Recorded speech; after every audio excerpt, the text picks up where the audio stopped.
એક ભાઈએ લખી છે, હમણાં પધરામણીમાં હું ગયેલો, ચિઠ્ઠી આવેલી. હું ઘણા વર્ષથી તમારી કથા જોઉં છું અને સાંભળું છું.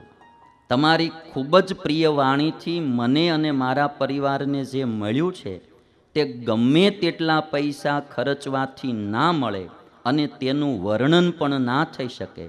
હું અને મારો પરિવાર તમારી સુંદર વાણીમાંથી બધા સાથે હેતપ્રીત રાખી ખૂબ જ સારી રીતે જીવન જીવીએ છીએ. બધા સગા સંબંધી સાથે ખૂબ જ આનંદથી રહીએ છીએ અને આ બધું તમારી પ્રેરણાથી જ મળ્યું છે. પૂજ્ય સતશ્રી સ્વામી, તમને હું ખૂબ જ સારી રીતે સાંભળું છું અને જીવન જીવવાની કળા પણ શીખું છું. મારે તમારી પાસે એક જ માંગણી કરવી છે કે તમે શ્રી સ્વામિનારાયણ ભગવાન પાસેથી મારા માટે એક જ પ્રાર્થના કરજો કે મારાથી ક્યારેય પણ મોડું કાર્ય ન થાય, આટલી પ્રાર્થના કરજો. આમ જો ભાઈ, બધા એની આરે હળી મળીને રહેતા શીખ્યા છીએ, પરિવારમાં હળી મળીને રહેતા શીખ્યા છીએ અને અમારાથી કોઈ ખોટું કાર્ય ન થાય આવી ભગવાનને પ્રાર્થના કરજો. આ કેટલું મોટું આત્માનું પરિવર્તન કહેવાય છો ભાઈ. આ કોઈ એમ કહેતા હોય ને, કથાઓથી શું થાય? કથાઓથી આવું પરિવર્તન થાય. એટલે મને એમ થાય કે આપણે થોડી થોડી કથાઓ બી કરવી જોઈએ. અને તમને બધાને આ 2-3 ચિઠ્ઠી, આવી ચિઠ્ઠીઓ ક્યારેક ક્યારેક આપણને પાછું બળ પૂરું પાડે, મારું બંધ ન કરાય એમ. આ કરવું જોઈએ. કારણ કે જો હું તમને એટલું કહું કે મારે લગભગ 50 હું પોગવા આવ્યો છું, આમ આસપાસ છું. મેં મારી જિંદગીમાં જન્મો ત્યારથી આજ દિવસ સુધી કોઈ પાસે કોઈ દી લાંબો હાથ નથી કર્યો. મને આ દેખ તે દેખ, મારે આ જોઈએ, કોઈ પાસે નહીં, ક્યારેય નહીં, નેવર. મને જિંદગીમાં કોઈ પ્રકારનો મોહ શોખ નથી જાગ્યો, બાળપણથી લઈને આજ દિવસ સુધી. નહીં કપડાનો, નહીં રમવાનો, નહીં ખાણીપીણીનો, નહીં કોઈ પ્રકારનો. હું આ મારું મંડળ બધું અહીંયા બેઠું છે. આમ જો બહાર વાત કરવી હોય થાય, પણ મારા ગુરુભાઈ બી બેઠા છે અહીં, બાલસ્વામી, નિર્ગુણ સ્વામી, બધા અમે 25-30 વર્ષથી ભેગા રહીએ છીએ. જીવનમાં કોઈ પ્રકારની મારી રિક્વાયરમેન્ટ જ ન હોય કે મારે આ જોઈએ કે તે જોઈએ, આવું જોઈએ કે તેવું જોઈએ. એટલે મને જિંદગીમાં બહુ આનંદ છે. હું ક્યાંય પણ કથા કરવા જાઉં તો એટલા માટે જાઉં કે મારાથી જો એ સમાજ સુખી થતો હોય તો મારે આ કામ કરવું. સ્વાંત સુખાય કથા કરવી એમ આવે રામાયણમાં, કે પોતાના સુખ માટે. હું તો એટલું કહું કે મને મારા સુખ માટે કથા કરવાની કોઈ જરૂર નથી. મારાથી માણસો સુખી થાય તો હું કથા કરું, આટલો જ કથાનો લક્ષ્ય મારો. હું 10-15 વર્ષથી આ કથા કરતો હોય છે. કોઈ દી મેં કોઈને દક્ષિણાનું નહીં કીધું, ક્યારેય નહીં. કોઈ આપે તો મારે પર્સનલ તો ક્યાંય વાપરવાના નથી. કંઈ સત્કર્મ કરતા હોય એમાં વાપરીએ અને એ દ્વારા પાછી સમાજની સેવા થાય. પણ આવું પરિવર્તન આવે તો સમાજ બહુ સુખી થાય, એ વાત પાકી છે. અને મારો પ્રયાસ એવો છે કે આપણા જીવનમાં આપણે બધાએ થોડોક કથાનો યોગ રાખો. જે સાધુ તમને ગમે, હું પાછો વાડાવાડી માનતો નથી.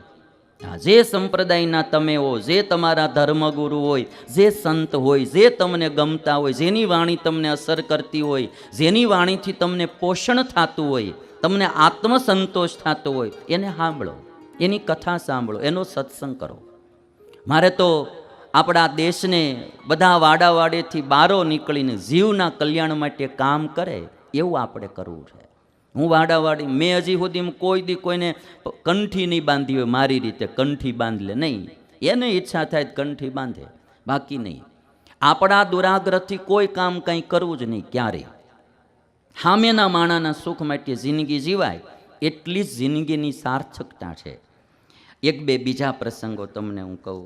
આ અમારે એક હળવદના ભાઈની ચિઠ્ઠી આવી હતી, બહુ સરસ. એમણે પણ આ લખ્યું હતું. એને મારે પધરામણી નથી થઈ ને એટલે બિચારા બહુ, સ્વામી જ્યારથી તમારી કથા સાંભળું છું ત્યારથી એક વ્યસન બની ગયું છે અને જો 9 થી 9:30ની કથા સંજોગો વશાત ન સંભળાય તો સૂતા પહેલાં એકવાર યુટ્યુબમાં તમારી કથા સાંભળી લઉં છું અને મનમાં એક જ આશા છે કે એક વખત સ્વામીશ્રીની પધરામણી મારે ઘરે થઈ જાય તો મારું જીવન ધન્ય બની જાય, પછી ભલેને મને મૃત્યુ આવી જાય તો પણ કોઈ પરવા નથી. એકવાર પધરામણી થઈ જાય પછી ભલે મોત આવી જતું હોય તોય કે મને પરવા નથી. પણ 5 માણસ સુખી થાય આજે કેટલા લોકોએ ઘરે વ્યસનો છોડ્યા અને બંધ કરનારા એમ કે સ્વામી તમે અમારી ઘરે આવ્યા, મેં નક્કી કર્યું સ્વામી પધરામણી કરે એટલે માવા બંધ કરી દેવા. કાલે એક ભાઈને ઘરે ગયા હતા, એ છોકરો મને કે સ્વામી મેં પધરામણી, સત્સંગી સ્વામિનારાયણના નહોતા કોઈ, મને કહે છે કે પધરામણી એટલે કરાવી, આ મારો છોકરો તમારી, નાનો છોકરો 5 વર્ષનો છે, કદાચ 5-7 વર્ષનો, તમારી કથા સાંભળીને આ છોકરાએ નક્કી કર્યું કે મોબાઈલ જોવાય નહીં નાના છોકરાઓએ. હા, મેં કહેલું નાના છોકરાની આંખો ખરાબ કરી નાખે માટે બહુ સ્માર્ટફોનમાં એને રમવા ન દેવું. એટલે કે આ છોકરાએ ત્યારથી નક્કી કર્યું, મારા દીકરાએ, કે સ્વામી કહેતા હતા કે આપણે નાનાએ મોબાઈલમાં બહુ નજર ન નખાય, એટલે કે એણે મોબાઈલ વાપરવાનું બંધ કરી દીધું. એની ખુશાલીમાં મેં આજ પધરામણી કરાવી શીખે. અને કે હું આમ રસ્તે નીકળું ને, આ તમારા કથાના હોર્ડિંગ્સ લાગ્યા હોય મહાભારતની કથાના, જોવે એટલે તરત કે જો આ બાપુ કહેતા હતા કે આપણે મોબાઈલ ન જોવાય, કે બહુ નાના છોકરાઓએ મોબાઈલ ન જોવાય. કોઈ એક દીકરામાં આવું પરિવર્તન આવે. એક ભાઈનો ફોન આવ્યો, મેં ઓલું કહ્યું ને શરાબને ધૂળીમાં મેળવી દીધી સોક્રેટીસે, એ ભાઈ કે એ કથા સાંભળી મારે દારૂની પરમિશન છે કે ગવર્મેન્ટની પીવાની, એ પાછી મને કાલ ખબર પડી. હા, મને આ વાતની જાણ નહોતી કે ભાઈ આવી રીતે બી પરમિશન આપતી હોય ગવર્મેન્ટ કે કોઈ પાસે હોય, એ મને નહોતી ખબર, એટલે મારી જાણમાં નહોતું એમ. એટલે કે મારી પાસે લીગલી પરમિશન છે પીવાની. આ સ્વામીની કથા સાંભળી પહેલાં મેં પરમિટ ફાડી નાખી અને પછી જેટલો મારી પાસે શરાબ હતો એ બધોય ધૂળમાં મેં મેળવી દીધો હોય, કે ઢોળી નાખ્યો હોય. કે કોઈ 5 જીવ આવી રીતે સારે માર્ગે જાય તો પાછું મને એમ થાય કે આ રાતનો ઉજાગરો વાંધો નહીં, તો આપણો થાક પીગળી જાય. બાકી તમે ભાઈ બીજું તો મારે કંઈ જોઈએ નહીં, અને બીજું તમે દો તો મારે કરવાનું શું? એટલે આ કથાથી પરિવર્તન જે બાલસ્વામી આવે છે, ક્યાં સુધીનું બાલસ્વામી. આ તાજી તમને આજની એક ચિઠ્ઠી સંભળાવું જો. આ તમને હું કહું ને, આમાં તો કેટલું બધું. એક બેન છે અને હમણાં જ અહીંયા આવી ચિઠ્ઠી, પોતે સંસ્કૃતમાં MA BEd થયેલા છે.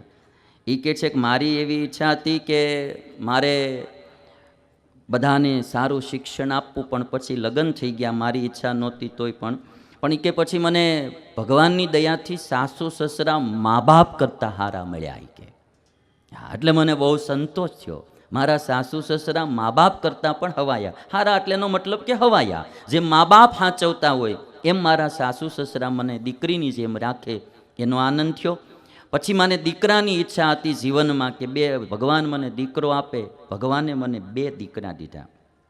પછી જે લખ્યું કે મારે આ મારા બાળકોને તમારા જેવા સાધુ બનાવવા છે. કે જો અને આ તમે વિચાર કરવાનો, માને વિચાર આ આવે ભાઈ કે મારા છોકરાને સાધુ થવા દેવું. અમારે સ્વામિનારાયણના સત્સંગી, આ સત્સંગી નથી, એણે એવું લખ્યું છે કે હું સ્વામિનારાયણની ભગત નથી. અમારા સ્વામિનારાયણના ભગત હોય, રોજ મંદિરે આવતા હોય, રોજ અમારા પગે 10 વાર માથા ટેકાવતા હોય, એનો છોકરો સાધુ થવા આવે ને તો કે બાવાઓ તમે હું આદરીશ, આમ કે હાલો એ તોય ઘરનો હોય તોય તે.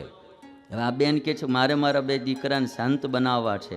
જે સમાજને અને દુનિયાને કાંઈક સારું આપે એને આ સંસારમાં નથી રાખવા, એને ત્યાગી બનવું હોય તો હું એની ઢાલ બનીને એની સાથે જ ઊભી રહીશ, કાંઈ નડતર નહીં થવા દઉં.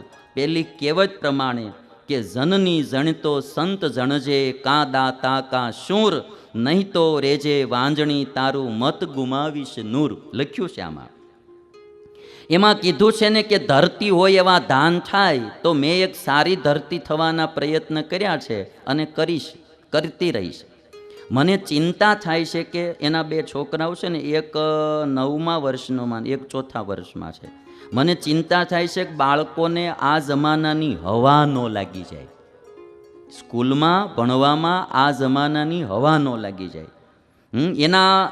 એની માટે હું બધું સારું ધ્યાન રાખું છું. સારા પુસ્તકોનું વાંચન, માતા પિતાને વંદન કરાવવાનું શીખું છું અને વચનામૃત પણ વાંચું છું. પણ જે વાતાવરણ મળવું જોઈએ એ સ્કૂલોમાં મળતું નથી. તો શું તમે તમારા ગુરુકુલમાં મારા સંતાનને પ્રવેશ આપશો? સ્વામી અમે તમારા પંથના નથી, પણ હું તો એવું માનું છું કે રસ્તા ભલે નોખા નોખા હોય પણ ભગવાન પાસે જવાનો રસ્તો તો એક જ છે. આ બહેનોમાં આવું પરિવર્તન આવે. હું ઘણા વર્ષથી તમારી કથા જોઉં છું અને સાંભળું છું. તમારી ખૂબ જ પ્રિય વાણીથી મને અને મારા પરિવારને જે મળ્યું છે તે ગમે તેટલા પૈસા ખર્ચવાથી ના મળે અને તેનું વર્ણન પણ ના થઈ શકે. હું અને મારો પરિવાર તમારી સુંદર વાણીમાંથી બધા સાથે હેતપ્રીત રાખી ખૂબ જ સારી રીતે જીવન જીવીએ છીએ. બધા સગા સંબંધી સાથે ખૂબ જ આનંદથી રહીએ છીએ અને આ બધું તમારી પ્રેરણાથી જ મળ્યું છે. પૂજ્ય સતશ્રી સ્વામી, તમને હું ખૂબ જ સારી રીતે સાંભળું છું અને જીવન જીવવાની કળા પણ શીખું છું. મારે તમારી પાસે એક જ માંગણી કરવી છે કે તમે શ્રી સ્વામિનારાયણ ભગવાન પાસેથી મારા માટે એક જ પ્રાર્થના કરજો કે મારાથી ક્યારેય પણ મોડું કાર્ય ન થાય, આટલી પ્રાર્થના કરજો. આમ જો ભાઈ, બધા એની આરે હળીમળીને રહેતા શીખ્યા છીએ, પરિવારમાં હળીમળીને રહેતા શીખ્યા છીએ અને અમારાથી કોઈ ખોટું કાર્ય ન થાય આવી ભગવાનને પ્રાર્થના કરજો. આ કેટલું મોટું આત્માનું પરિવર્તન કહેવાય છો ભાઈ. આ કોઈ એમ કહેતા હોય ને કથાઓથી શું થાય, કથાઓથી આવું પરિવર્તન થાય.